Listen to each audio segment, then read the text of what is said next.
What up, what up, what up, what up? It's your boy Bugsy Laveau. It's the young son of a barber, Pizzo Bam Wham. And we are 94.9 CityBoys. Thank y'all for tuning in, man. Today we have I feel like we always say that, but I feel like everybody comes on the show is a special guest because we just don't let anybody on the show.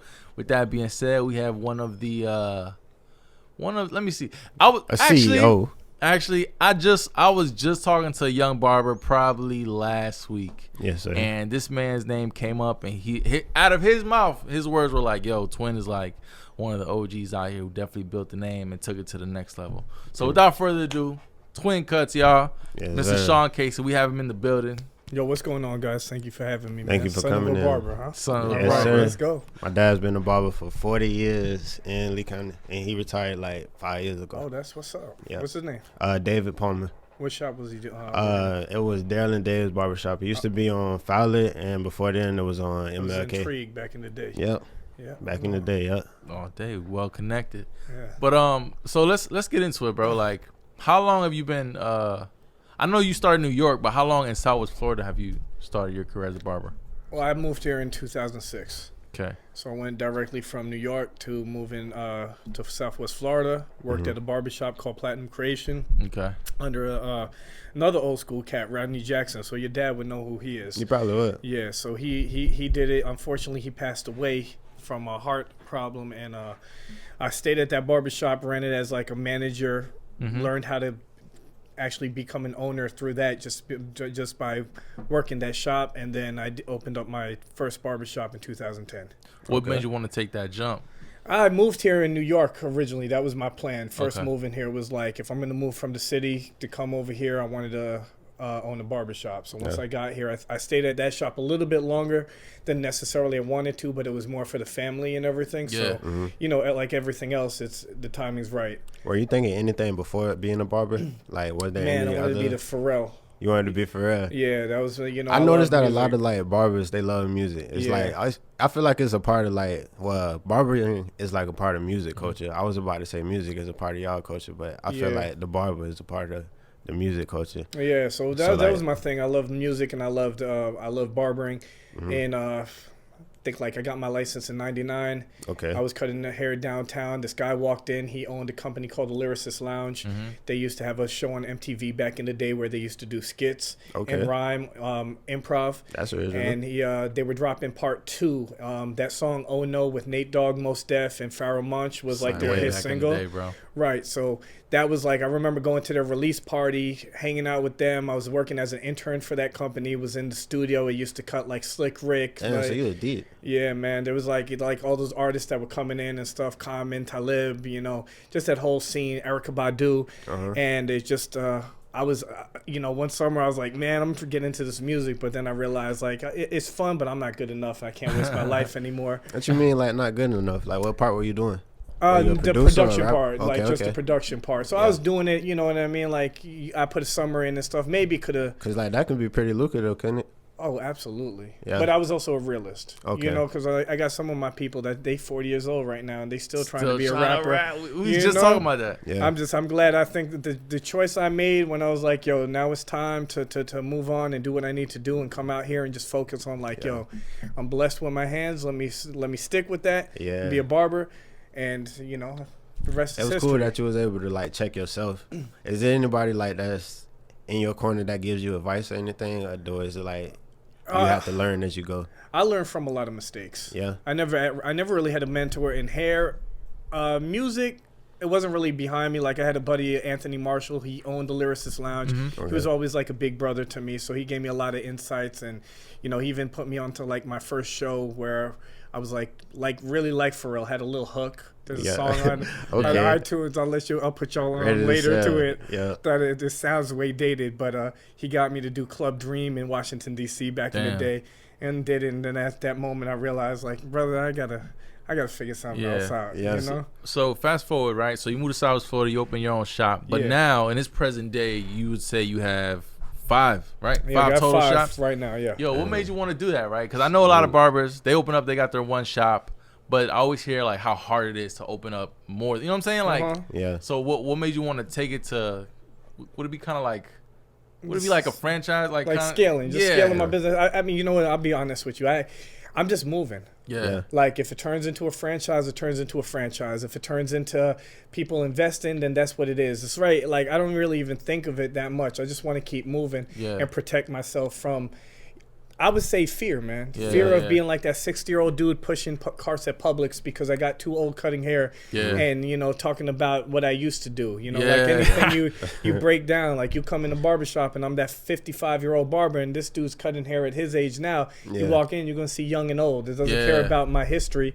You're going to sit with him. So my clients are going to slow down. My money's going to slow down. So originally when I just opened up my first shop, I had no plans of opening up my second shop. What happened was, you know, I just went in there. It was 2010. Everybody was like, "Oh, he's not gonna make it. Recession." He's that's true. That's true. Like the first year, barbershop would like fail. So like, that's everybody was. But I, you know, my passion, man. You stick like, with at it. the end of the day, like, you know, what you can tell me I failed, but you can't tell me I can't go to work 2 hours earlier before the day starts, or leave 2 hours later. So that's you know, as long as I paid that bill, that was my agenda. I wasn't gonna let it fall, and it was tough. Like 3 months into it, I was like, oh man, this shit's gonna fail. And you know, and little by little, people started coming in. Then FGCU kids started coming in. I had a $10 Tuesday at the time.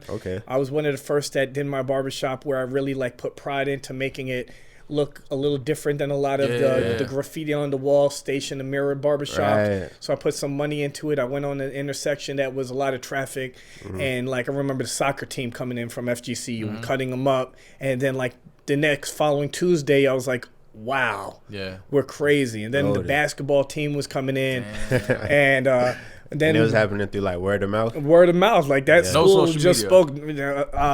When I first started was like 2010 was like the end of MySpace. So I was like, I started my business. Right. So I started my first shop promoting on MySpace, but maybe into like 9 months into my first year, I switched over into Facebook. But them kids, however they heard about it, I did a commercial on TV. I invested my money. Like I remember taking my money and investing into the radio station. Like even when I didn't have it, I was like, yo, whatever I make, I got to market. I think that's like the biggest thing. Like you got to spend money to make money. So I wasn't looking at the present day right now. I was like going behind on my debt on my car. Like I had a car I had to pay for, so that was banging my credit bad. Like, but I was like, man, I just got to get the word out there. And them kids came in, basketball came in. Next thing I know, they go to the Sweet 16. And all of a sudden, it's like they're Dunk City. And I'm like the barber of it. And I do a right haircut on the center, right? So and it went viral. ESPN, USA Today, Yahoo, Daily News. Everybody's hitting me up. And it was like that pushed more. And that's right around that summer. I'm like, man, I got to go into my next shop. And that's how I got into my next shop. So that's how you open your second shop. Yeah, man. Did you do anything different with the second shop? My approach to how getting it open, I knew some shortcuts. The first time I was driving downtown, back across, I was going to Henry Street, down the street over here. Then I had to go across to this state to get this property permit, to get this zoning. Like I was just driving all over the place. So I figured out, you know, all right, go to sunbiz.org, start a barbershop. They break everything down and what you need to do. So it created a little bit easier. And by that time, well, Sunny, my second location is in the Gulf Coast Town Center. And that was my first shop I wanted to get. That was the first location I wanted to get in. And they wouldn't even have a meeting with me. Damn, really? Nah, man. Like they were. Why is that? We have. They were like, we have 5 shops. They were like, we have sports clips, great clips, hair cuttery, and something else. And I said, well, I'm a barbershop. Yeah, they don't tell it to everybody. They're more like really like a salon. They can't use razor blades. I'm like, I want to do like just a men's barbershop that's going to cater to like. I wasn't even thinking students then. I just wanted a barbershop that does shaves. And they wouldn't even sit with me. I didn't even have a meeting. And fast forward, I get my first shop. I got the The reason I chose my first location because I lived down the street. And I was like, yo, this area looks like it's going to grow. I might get it for a good deal. Got that deal. Popped off. Got barbers. FGCU started banging. I was like, I better open up again. Let me check out and go to FGCU again and go to Gulf Coast because someone else is going to do it and I'm going to lose. I'd rather lose my competition to myself. So the barbers that were working there, we already had the area locked down. So they were getting money. So we were going to lose the college students. But as soon as I opened up that location, I started with 10 barbers off rip. So I don't think I would have been able to do that the first time. Yeah. And I was making money like right away. And when I went to the leasing office 3 years later, because I think, it was 3 years later after my first one, I call up. Okay. I'm looking to open up a shop. I own a business now. And he's like, are you looking to move or expand? I said, expand. He said, come in. Damn. And that changed. So That's from what the you dude wanted, being on yeah. the shop, like trying, and the crazy part about it is the same location, unit 140 of the Gulf Coast Town Center before anybody had it. It was a vanilla box. I mean, nobody was ever occupied this building. Yeah. 5 businesses in 3 years went out of business. But it had track lights, it had the walls, it had the floor in already. Saved me a lot of money opening it up. Wow. So I got in and I'm like, yo, I'm down to sign this 10-year lease. Damn. Let's make it happen. Yeah. So I've been in business for 5. What do you think it changed, like, from them first denying you to, like, now? I think just the fact that I did have a shop and saying that I was expanding. Once Just they said things you're to show for it. expanding, and then I showed them like all the news press articles. You built up to it, yeah. Right. I was like, yo, look, this is ESPN. They feature in FGCU, and I'm the barber for that. Yeah, so it's kind of like it was a no-brainer at that point. Yeah, they were like, okay, well, these 4 other businesses ain't working right now. We're giving you a shop. And man, it's been, I'm still there. All right, so you going through all this success. We call it success. You going through all this success. Nah, it is, bro. You got like, about 5 shops. Yeah. And then roughly, about a year and change ago, is when you got diagnosed with lymphoma, right? Yeah, Nonhodgkins lymphoma. So yeah, man, like And what is that? Yeah, break that so down. that's blood cancer. Okay. Non-Hodgkin's lymphoma. So, excuse me. So, yeah, man, like I'm working out. I'm feeling good. Shops is moving. Yeah, you was kind of like fit in here. Like, I was fat. I'm a little fat right now. I mean, all these cameras right now is good. Not doing me You got a justice. little muscle mass on you. But that's flab right there. But that's mad, bro. but I was getting in there, man. I used to keep, so put it this way. I was like pretty healthy. I wasn't like turkey breast. I remember our last interview. You was like in shape. Yeah, thank you, brother. So but now made me feel like shit. No, but no. Yeah, I was working out. I was taking care of my body. Having fun. I had 4 shops at that time. Okay. So I didn't even have my 5th shop.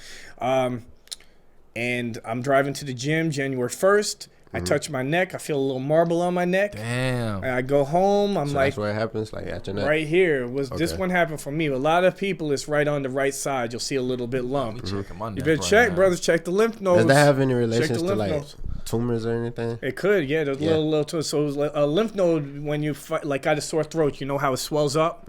It's fighting the disease, and then it goes away. If they don't go away, like within 2 weeks, you got to check. So I got it. Go to my school. I'm teaching, subbing at my school. I asked one of my barbers or one of my students. He's like, yeah, I get them all the time. They go away.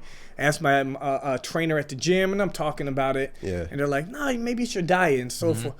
And then I see another big one happen on my neck. Then I got a big one on the back of my head. And then I started getting them, around and talked to my grandfather. I'm like, yo, I don't know, but I have these weird bumps. And he's like, do you have a practitioner? I said, not really. There's a guy I see, but he won't even look me in my eyes. Like, he's that, oh, you got a cold? Okay, see this doctor, see that doctor. I'm like, I don't feel comfortable. I need somebody who can relate with me. Right. So I went to this Millennial, I think it was, on over by Gulf Coast.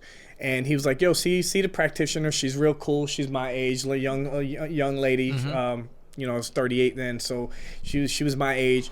I tell her about it. She touches my neck, and like the expression on the face, that's one of those things I'll never forget. She steps back. She goes, what I want you to do is to get an x-ray right away. I'm going to set you up. I want to do a lot of blood work. Yeah. Also, here's my personal number. Yeah. Damn. She's like, if you feel anything or whatever, shoot me a text. I get off. I work these 3 days. I get off at this time. I got kids, so you just shoot me a text. Even if I'm busy, I'll make sure I see you. She know for that. That's so I was like, oh, okay. You're like, oh shit. Yeah, I was like, yo, it's about to get real. Yeah. You know what I mean? So the next thing I know, I do the blood work, or I do the X-ray.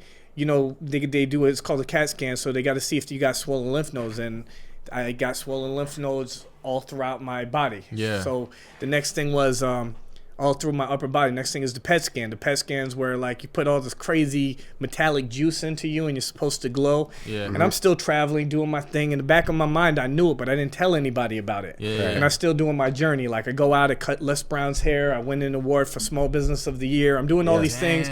Jackie Bradley Jr., the Red Sox, comes in, gives me a jersey, talks about me in the community. I'm posting all these things. But in my mind, I'm like, yo, I'm about to get this surgery in my system. And get the process started, but I didn't want to show all that. But I'm going, originally I'm coming back from Las Vegas. I get the phone call. I'm literally boarding. Group number 1, come on, I'm group 4. I get the phone call, and it's her. And she's like, I just wanted to call you right away without them calling, but I'm sorry, but like your whole body's glowing. And I'm like, what's that mean? She's like, Super Saiyan. Yeah, it's like you're like probably got lymphoma. I'm like, what's that? Cancer? And it's like, yeah. And I'm like, wow, I'm about to fly home 7 hours right now. And in my mind's like, I'm playing gospel music in my head. Like, I'm flashing my life. I'm like, I'm thinking cancer, you're dead. Yeah. That's you know what I mean? So I'm like, my my son's just graduating high school. My daughter is, how old was she then? 4.5 years old. Damn. She's just starting, kindergarten. And I'm like, damn, my daughter's starting this. I'm not even going to see her grow. And in my mind, and I'm sitting through that. But at the same time, I got all those tears. I'm saying, I'm wondering, the dude next to me on the plane must have been this emotional motherfucker, bro. You know what I'm saying? But for real. So it got real, man. And I got set up to get the surgery. And when I dropped that photo, like the day before, everybody sees me cutting Les Brown. Those that don't know, he's a big time motivational speaker. And so, they see me doing that. I'm getting a lot of likes. The next day they see me in the hospital. Hey guys, I'm letting the cat out, and all of a sudden, like everybody's showing love. And I did that on purpose because it was like, man, no, we all got troubles, but don't let it. Just because you got troubles, you can't stop living life and stop feeling sad for yourself. And that's where I went with it. And then on top of that, I had a lot on my mind because, didn't have insurance at the time. And I always had insurance. And with a change of president, we were in that gray area. We got this plan where you're making money and they want to move it to this area. So I was paying like $230 a month on insurance. I call up during enrollment. They're like, yo, $550. I'm like, okay, what's the other plan? There is no other plan. I get off the phone. It's December 31st. Type out penalty at the end of the year, $600 penalty. I'm like, all right, cool. I went to the doctor 2 times last year. I usually go to the chiropractor. My chiropractor didn't even take insurance. He, it's like $40. I'm good money.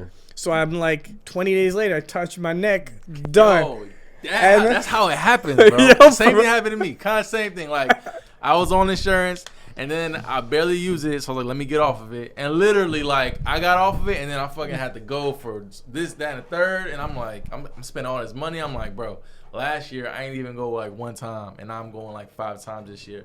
That's how it happens, bro. It is, man. So like literally, like at that point on, I'm have no money for insurance, and now since I got the diagnosis from the doctors, pre-diagnosis, no one's gonna accept me. So I have to get my doctor's like, okay, you in stage 3 and very close to stage 4. Stage 4 is into the brain. So then it's like a wrap, or if it goes into bone marrow, then it gets serious. So I'm like, I'm going through it, and then the hospital turned me down.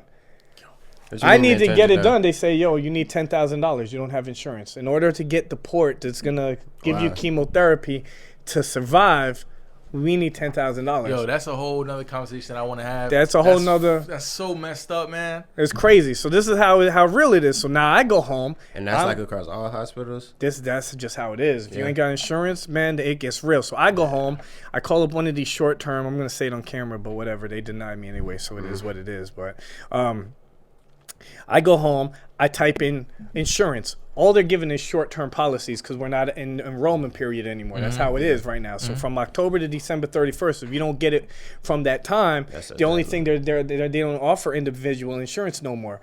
So I just, whatever the average one, it was like Chubb Insurance or something like that. It was funny because when I used it for the doctor, they're like, what is this, car insurance? For real, it was like that lame, but whatever I need to do is like, have you been pre-diagnosed? Did you see a doctor for this? No. Whatever. Yeah. They printed out the card. I called them up. Got myself through that door. I got that surgery. Okay. like 5 months later, after the investigation, they canceled everything. So I was like, I'm still like in about $150,000 in debt from that. But make my money, for sure. And I make it, I pay my monthly, whatever you can afford. You know what I'm saying? So, and as long as you pay a little bit like that, do what you need to do.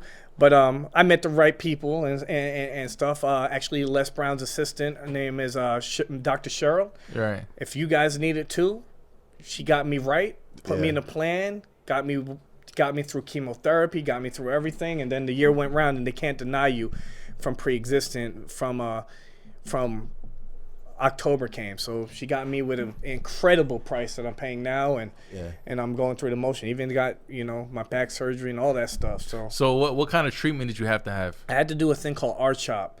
And chemotherapy is it's like a cocktail. Real quick, for those that don't know, break down exactly what chemotherapy is. So chemotherapy is poison. Okay. That kills cancer cells. Okay. So there's so many types of cancers, right? So it's like some people get tumors on their body. Mine was blood, so mine was facilitating through my blood, and the lymph nodes were swelling up trying to fight the cancer, but they wouldn't go away because it couldn't beat the cancer. Right. So the type of chemo that I had to get was injected through my jugular and pumped out through my heart. Okay. And that was the reason why I lost, I was already bald, so that was a good part about it. Yeah. But I lost my beard and my eyebrows and some other areas that was pretty good. I ain't complaining about I wasn't complaining about that. But no, because it killed all the cells and any reproduction cells, because that's the way it was doing in the blood. So mine was called R-CHOP, which was like Reoxin and a few other names that are all medical. Yeah. But say somebody else had breast cancer, which was a tumor or something, they'll have to cocktail whatever chemo was. So the chemo's going through my body and it's killing all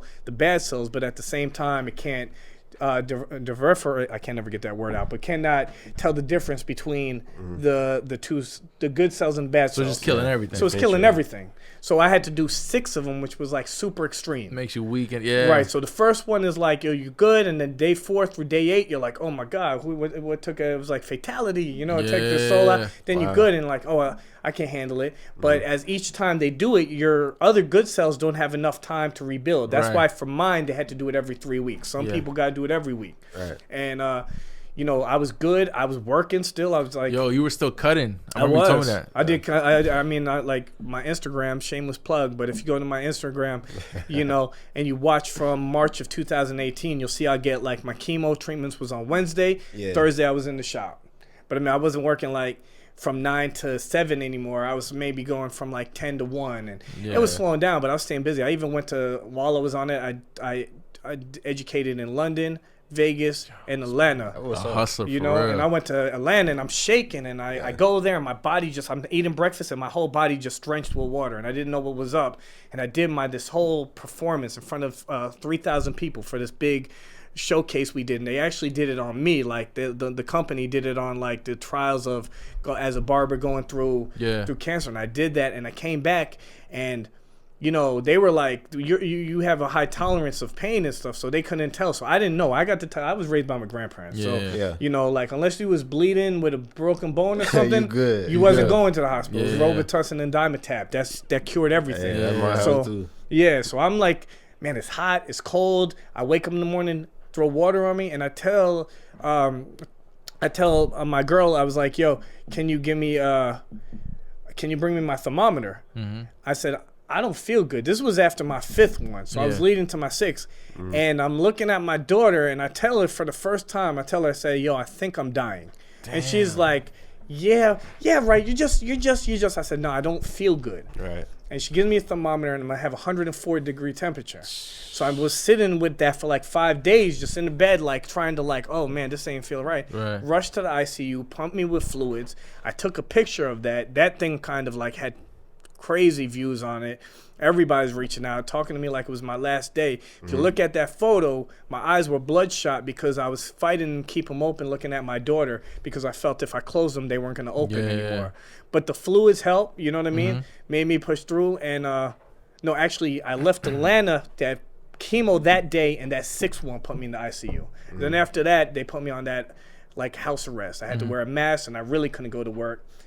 And that was it, man. Yo, but during this whole time, you're like documenting this stuff. Like I remember you doing like little videos and like yeah. I remember watching them, man. I thought that was real dope. I thought it was good to see, you know, your fight, you know, per se, for like sure. how hard you were fighting it and how you were still going about your day and how you were still trying to, you know, live a normal life, you know, so to speak. Right. I was doing a lot of those videos for myself though. Like it was like I felt it. Like I was talking and I was just kind of like giving it to myself. Like I was like, I need to say it, but a lot of people were like reaching out like, damn brother, like I feel you. And I was getting people like, my daughter's going through this and thank you. I showed her the video and sister, and like once you get it, it's like a fraternity, bro. Like you start hearing everybody starts sending you things, you start talking. It's like, you know, you watch the NFL and they wear the pink gloves and everything and you watch and you're like, oh yeah, breast cancer, but now you feel it. You don't really have it, so you're like, oh okay, cancer, you know, it's what it is. You don't quite get it, but then you go through it, like you meet somebody, you give them a hug, like brother, like, hey,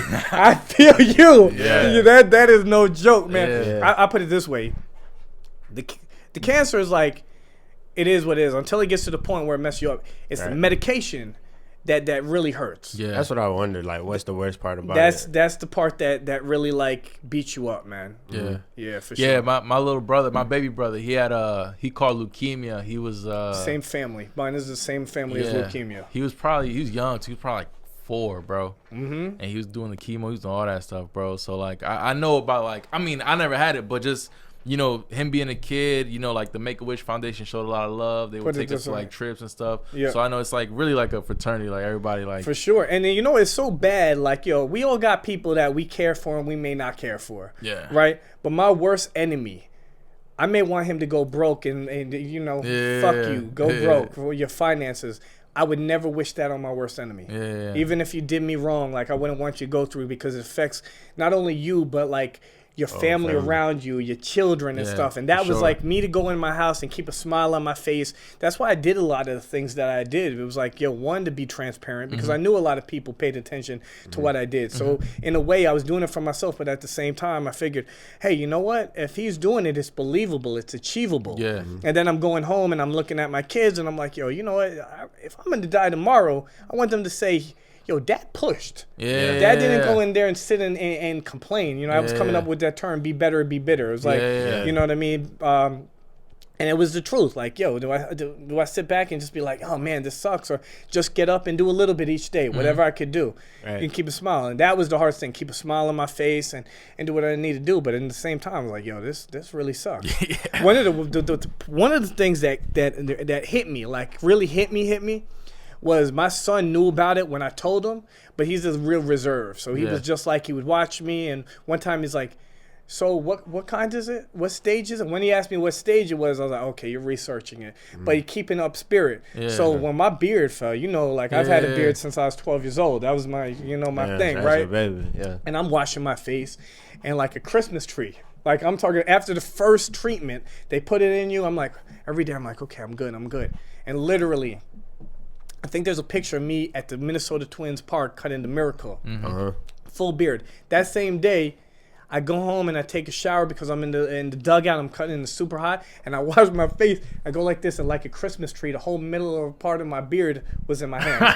For real, like that. And I was like, and man, that was tough. And that was from the medicine? That was the medication because it was killing all those reproduction cells. So like the medicine is really like just, what is it, just poison? It's like, straight up poison. It's poison. It's straight up poison. So why is that? Because I see things around the internet that's flowing like after Dr. Sebi's death and all that, like all the healthy alternatives and stuff like that. So that will work too because I did that at the same time. But I was how effective was that compared to like the medicine though? Well, I did both because I was so deep in the game. Maybe if I was stage 1, I would have been like, yo, let me give myself 6 weeks quick and try to beat it through the holistic ways. But I was like very close for it to coming into my brain. So I did that, but at the same time, I followed that path of what CB did by alkalining my body, stopped eating meat, water, alkalining my water and all that. because I figure like if the chemo is going to kill my body, well, keep your body keep it strong enough through the nutrients that were in it. Right. So it did help. It definitely kept me strong enough. And I say anybody who's going through it, you know what I mean? Change that diet, even if you're on the medication, because the medication alone can really is gonna kick your ass. Yeah. So. Nah, my mom she was real adamant on that. Like, so when my brother's going through it, she would research like what foods would help, and she would just cook that. And she would just make that. And she would just have all of us eat it, because it was because she, like you said, like that chemo shit, like it literally kills, like little by little deteriorates your body. So everything. I'm still in pain, bro. Yeah, like I'm still like I got joint pains and stuff. I'm like I feel like I'm 60 years old, man. Real talk. Like I'll get up and I have moments. Each day I get stronger. My stamina gets stronger as I got away from it. But I'm the type of person that I just had to work. Once I got in remission. So after my 6th treatment, I did my PET scan. They said you're in remission. Hell, the doctor loved me. This lady had that face, like like those people that just look like they don't care. She just had that like whatever that bulldog grill, but loved me. Like she come in, she felt the soft side, and when I was done, she goes, "Yo, you're like an inspiration here. Like I've never seen anybody." Like I was negotiating with her.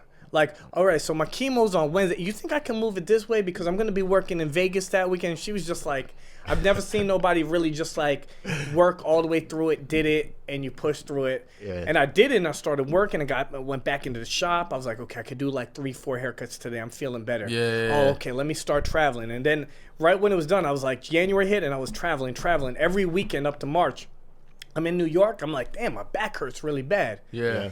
All of a sudden, I'm like, chiropractor working with me. And I'm like, he's like, something's up. We did an x-ray. He's like, you got degenerated disc disease. Because of the chemo. Because of the chemo. So it started tearing. So the discs in my spine started herniating and started breaking down. And the disc didn't come from the surgery. That's like This was from the medication, because it's sucking like through the bone marrow, through all the medication. It's all different things that it's doing. Mine was killing the white reproduction cells. So it would kill the white blood cells. Then they would put other things inside of me to pull from the bone marrow to give me white blood cells. And little by little will cause the aches and pains. There was times where I was like gripping on my pillow because my hip was hurting me, or I was just walking. But now I'm feeling better. And I still, like right now, my neck hurts. But it's not herniated. So I just do some physical therapy on it. But my back was done, and that was because in 2010 I got in a car accident, so that was already beaten up. So the fact it was beaten up, all my discs that were solid got beaten up a little bit. The ones that were hurt took effect. So one really slipped out, but again, try to get the surgeon and go through the insurance. I mean, I couldn't walk from March, and when I did a post saying, hey, I'm sorry I can't even cut hair, it's because I couldn't walk. When I worked with chemo, I could walk, so I worked through it.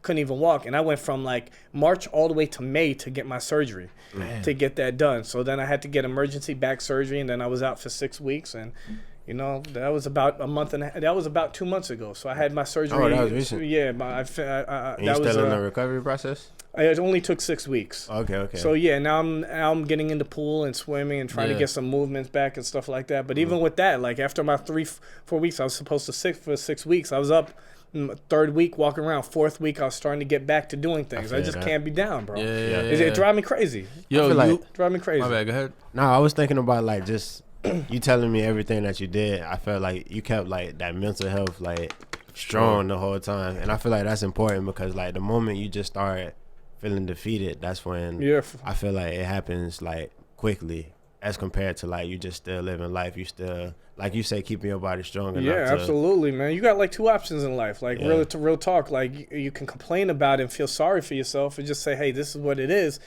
What do I need to resolve it? I think a lot of that also the mindset was, looking at the smaller things in life, like just like a palm tree blowing in the wind was like, yo, that's pretty dope now, you know what I mean? Yeah. Kids doing small things, learning like, okay, I can't always be the workaholic and stuff, and just incorporating that, and man, it is heavy mindset, man, and lose track for a second, but also being a business owner.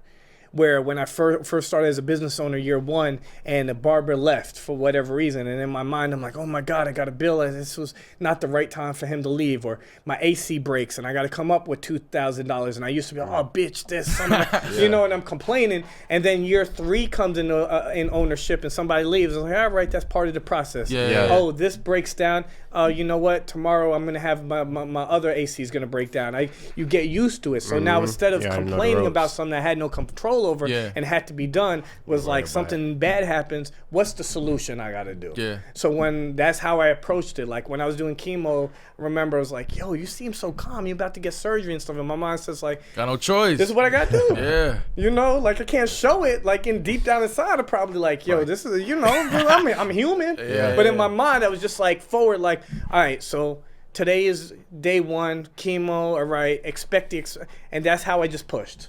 It was just like, all right, the solution is, this is what I got, just get through today, work for tomorrow. And that goes back to, hey, are you franchising as a barbershop and everything? It's like, this is what I got now. Tomorrow the opportunity comes, the right environment comes.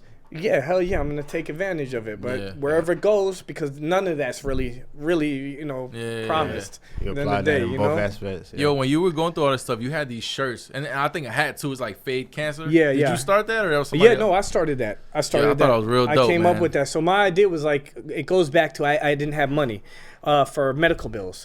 So I didn't want to, yo, do GoPro. Everybody know GoFundMe.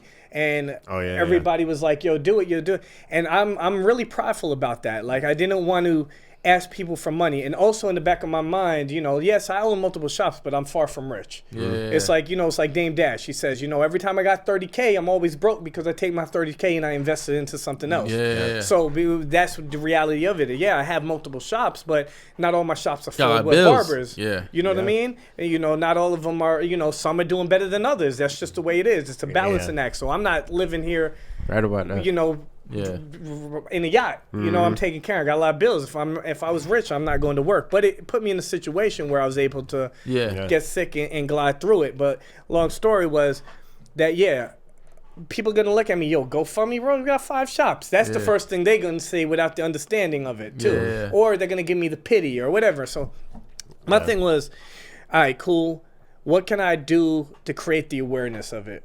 You know, and it was the Supreme logo that I saw on it. It looked pretty dope. I seen other people doing like Savage and other names. So I was like, yo, that looked pretty dope. Time. And I was like, okay, cancer, fade away cancer, fade cancer. Then put the barber pole. I put my SC logo into it. I printed them up. I did a little campaign, and I'm like, all right, shirt costs about $5.50, $6 to print up. I'll sell them for $25. I'll use the money to start paying for my medical bills, and I'll take $5 from every shirt, and I gave it towards a small local business in Atlanta that was Hairstyles for Hope, where, you know, for people that actually are going through it and can't pay their phone bill and stuff, they'll take some of the money and help people like that. And then, you know, I got a big soft part for kids, so St. Jude Children Research Hospital. So I would take some of my money and I would just send it to them as well. So $5 out for every shirt I was giving towards something. $15 I was using towards my medical bill. The other $5 was covering the cost of my shirt. And even my company was like, yo, we're going to do a GoFundMe. And I'm like, nah. Because GoFundMe is like, you start today, here's the ending date, people send you money, but then where does it go from there? You know what I mean? So the industry, we're like a $6 billion industry just for men alone, just in the barbering world alone. So now I'm working in the industry and a lot of top brands, and I know a lot of people that would be down to support it. And I put it up there, and I was selling shirts all the way from like to Kazakhstan. I thought only like Borat worked there. Or lived there, you know? So it was crazy. Toronto, London, people are showing it, Amsterdam, all throughout the United States, and I'm making it's a good money, and they still wearing it, and I'm still like, I'm on a 20 city tour right now, and I bring my shirts out there and I talk about my situation, and it's not like just a GoFundMe where it's where does it go. People are rocking fake cancer, and it's like, yo, my mother, my brother, that's dope. Even the ribbon, you can color the ribbon the ribbon color, that's what type of cancer it is. So someone's going breast cancer, they could do it pink and stuff. So, you know, and I partnered up with another barber in the industry who beat it twice as well, because he had a good awareness. So I got around people that were doing it just to create more awareness about cancer. And we're a hair industry. We get around so many people. So it shows. They can invest, and the money's going towards helping others, man.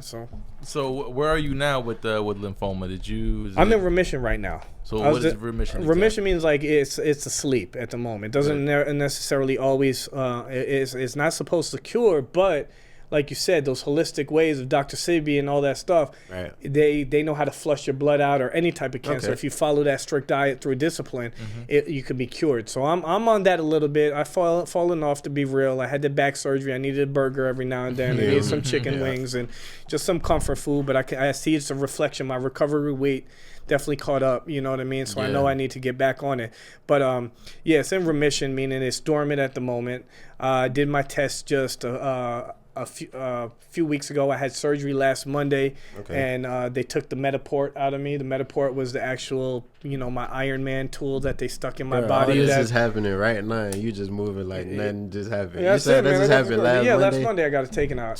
Wow. I was in the surgery Monday, so check this out. I did surgery Monday, stayed awake for the surgery, and had my son drive me to Boca Raton at nighttime, woke up and did a 3-hour class from 9 to 10, 11, 12 o'clock, and did my class. And that's all my social media, so I'm not even talking about it like it's documented, bro. I'm not grinding hard enough. That's what I gotta get it, bro. I did my class. I'm talking. I slide it in there like I do. I do my production. I get everybody respect me for my education and teaching, because I love teaching, bro. I do. That's a passion of mine to travel around. But in the meantime, everybody got that. Hey, I got a headache. I don't want to get to work today. I don't want to do this. I don't want to do that. So then I start asking people like, yo, how do you feel, and this and that, and like especially that show last week was like, well, 12 hours ago I just had surgery and I'm here today, and everyone's like, yo, like for real, right? But Good. that's it. Like, yo, I love it, man. That's it. It's nothing to prove to nobody. I don't care about proving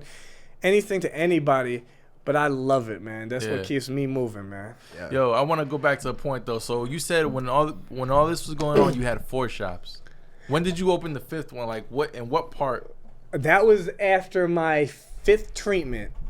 Yo, no. That was after my 6th treatment, when I did the photo of me in ICU, and they see me with the mask, ICU. I get out of it. I was supposed to be in the hospital for 7 days. They said miraculously my white blood cells got out after 2 days. They're like, you could go. I've never really seen that before. I get out. I got a picture on Instagram with looking like a straight up bull, like Moby, looking like that. I got my hands up, And then the next day, I dropped hiring for Naples. Everyone's like, yo. Yeah. So I got a good team with me too, man. It's not all about me. As I did my last 3 shops, I have a silent partner who's not in the industry that works with me, because it's strength in numbers. You can't do everything for yourself, and I don't need to do it all for myself like that. So, you build up and get the job done. So while I was going through that, he's on the phone. Hey, I got this location like that. So while I'm lying in bed or I'm feeling sick or doing that, thank God for FaceTime, for Google and all that stuff. You can get work done even when you can't get work done, So even through that, hey, I know you're feeling this, that, but what do you think about that? Sending me pictures, we negotiating deals. So while I was on that, they made it happen. You feel me? They got the place. I would get up some days when I was feeling good. I'd get in the car looking like, like a little reptile walking around, driving in the car. I was like, I don't feel that one. Yeah, I feel that one, So I was doing what I could do. Right. And when it felt good here, I was like, yeah, that's the spot. And I kept that silent, man, moving silence, right? Wayne said it, you know what I mean? Don't talk about it, like, just do it. So then even that was another, like the same way I started, I did all these good things, and then the next day, like, damn, this dude got cancer. Obviously, that he knows about it if he getting surgery today. Went through that journey, see me do that, and then say, yo, I'm opening up a shop. Boom. And now the people that, good thing I don't do a GoFundMe, because what does everybody think? Oh, I send him a lot of money. He opens up a shop. He's not paying for medical bills. Right. And they taking credit for what you just did. Yeah. So I'm doing my shirt, something that they can wear. It's a product. It's tangible. They can keep it. So now they seeing me open up a shop. It's like, yo, he ain't asked for nothing. He worked through the whole time. So no handouts. Right, none. Yo, I'm gonna go when I'm working out. I'm gonna go back and listen to this interview for like motivation. Like for the last jog mile, I got to jog. I'm gonna just listen to Twin just talk. You're gonna pass out, man. You'll be surprised what you could do, man. Damn, man. You'll be surprised what you could do, bro. I really feel like your story, especially this, within the past year. I really want to have this conversation because I felt like your story, man. Like we all know, like Twin, the barbershop owner. Like, yeah, for sure. With but I feel like your perseverance within the past year, your discipline. You know what I'm saying? The loyalty of your team.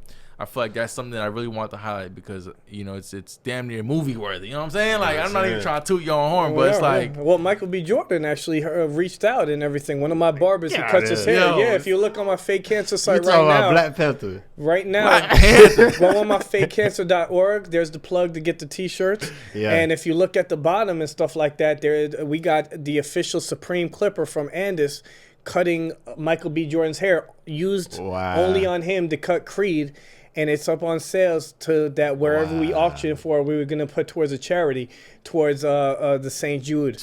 And that was going under fake cancer. It's up right now. So when he heard about it, too, my guy, Kenny Duncan, who's a lead educator with Andis, and he's a mentor with me in the industry as well, he said when he spoke to him about it, he was like, that's what he's all about, that perseverance. He was like, yo, that's super dope. Yeah. So he knows about it. Man, give me that phone call, baby. Let's make it happen, you know? Damn, that's crazy, bro. So, all right. So my thing is like, where do you go from here? Like, what's next? Like, what you got in the works? Well, living life. I'm back, man. I'm back to what my body can build up. So, strength, perseverance, getting my body to where it is. I know it's a challenge. I'm older, you know what I mean? Yeah. It's going to take me a little bit more, but a little by little, do the things I need to do to get my stamina. That's where I'm really at right now. As far as the pain and stuff, I get a few joint pains, it's always that's going to be there. But, the stamina is what's really important for me. So the stamina is inconsistent, me losing some weight, getting back in the gym since right now, the back surgery pretty much cleared me to start some physical therapy. Okay. Slowly get into that. I'm on a tour right now. So, I'm back on the plane doing what I need to do. I'm not behind the chair as much, but I am taking appointments. I haven't put out my info like, my book is completely open. Yeah. But the people that really like my work and know what I was going through, they'll hit me up. Yo, you back in the shop? Yeah. And I take what I can take, And I do that. And thank God I worked very hard for the last 10 years of my life, owning a shop and do what I need to do to keep me where I don't have to be that person behind a chair and just staying behind a barber chair because that's my only income. Right. So the education and teaching is where I'm at, and more shops, more branding myself, more education, more creating this awareness, whatever I need to speak. I just take it for what it is, man. Yeah. Honestly, Yeah, that's dope, it's man. Worse. I just want to see the kids do good, man. For sure, bro. For the kids. Kids in general and my kids, especially my kids, I want to see all of them, but especially. How old are your little ones? My son, he's grown. He's 20. He just graduated school. Oh, okay. Yeah, so he just finished barber school. He's working at my Twin Cutz barbershop now, one on McGregor.